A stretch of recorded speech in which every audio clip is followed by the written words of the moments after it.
I got this book for Christmas, Mapping St. Louis, and it shows, go figure, a lot of maps of St. Louis. There are maps of cyclones, future metro maps, parks, subdivisions, and one very large perspective shot of the city from the Illinois side of the Mississippi. This projection, and the whole map, is very interesting because it looks nothing like the city does today. It spreads way further west. On the map just after it, the city appears to shrink by about a third. What happened? Luckily, the book gives us an answer. Kind of. A divorce. No, not that kind.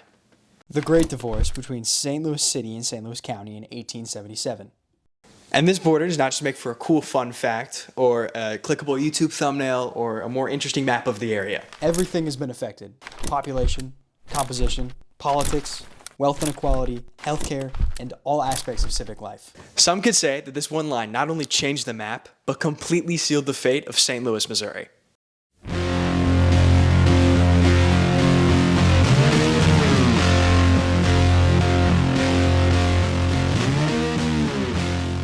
However, to understand why this happened in the first place, we must go back to the Civil War. In 1860, tensions were high across the country, but particularly in Missouri.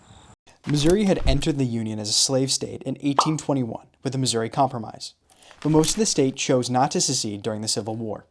Keyword there being most. Claiborne Jackson, the governor at the time, was an ardent supporter of slavery and set up a pro-slavery, pro-Confederate government in Arkansas, taking most of the Democratic base with him. The Republicans, specifically the more radical faction, the faction that was opposed to slavery and believed the Civil War as a means to eradicate slavery, what we in the modern day would call normal, decent people, were left in Jefferson City and had complete control to do whatever they wanted. These radicals butted head with the more moderate Republicans, those who were more hesitant to outright outlaw slavery, in the city of St. Louis, and decided to go on a power trip to show them who was in charge. They took control of the police board, started racketeering local businesses, and turned a blind eye to prostitution, all creating an unequal distribution of tax dollars between the city and the more rural outskirts.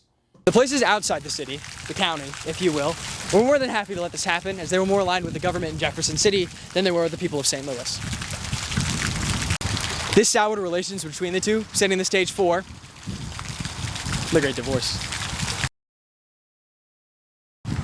The separation itself was just an approval of Article 9, Section 20 of the Missouri State Constitution, saying,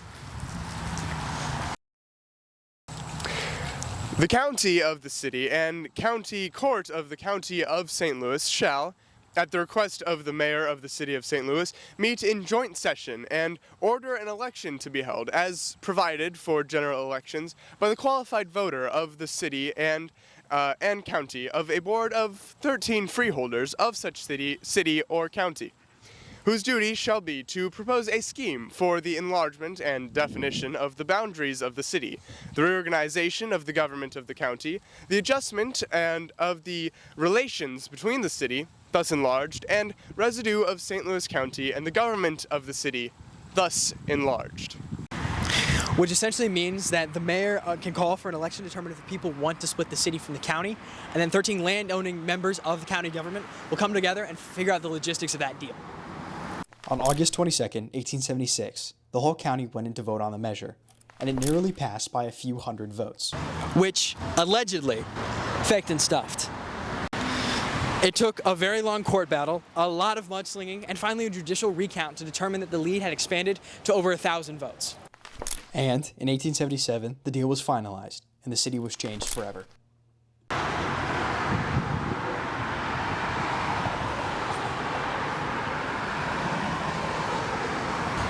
St. Louis City and County were now finally two separate entities, and for a while things were okay. They both coexisted peacefully, with St. Louis having a lot of economic opportunities and the county boasting a lot of space for people to move into. To compensate for the massive loss of territory, St. Louis City was expanded from 18 square miles to around 61, giving ample space to grow, or at least what the people drawing up the deal thought would be enough space to grow. But it soon became very clear that this was the city's fatal flaw. It was limited on all sides by the new county. After World War II, cities were rapidly expanding and taking more and more land for themselves, exponentially growing, creating suburbs, and generating thousands of dollars for their economies. St. Louis City physically couldn't do this, as it was surrounded on all sides, and losing thousands of people to, ironically, the county. St. Louis started the 20th century as a city with 350,518 people, and peaked in around 1940 with 856,796 people. Today, according to the U.S. Census Bureau, St. Louis City has a total population of 281,754, 70,000 less than 80 years ago. This rapid population decline not only led to economic stagnation, but a rapid increase in crime. Areas that saw economic stagnation also saw mass population leaving, leading to an increase in crime, leading to more people leaving, leading to even more economic stagnation, with the vicious cycle continuing even to this day.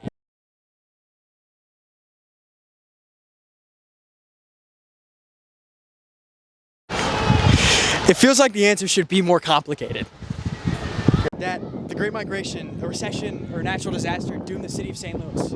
But it's none of those things. It's just space. Lack of any space, north, south, east, or west, killed any expansion, economic, or population growth.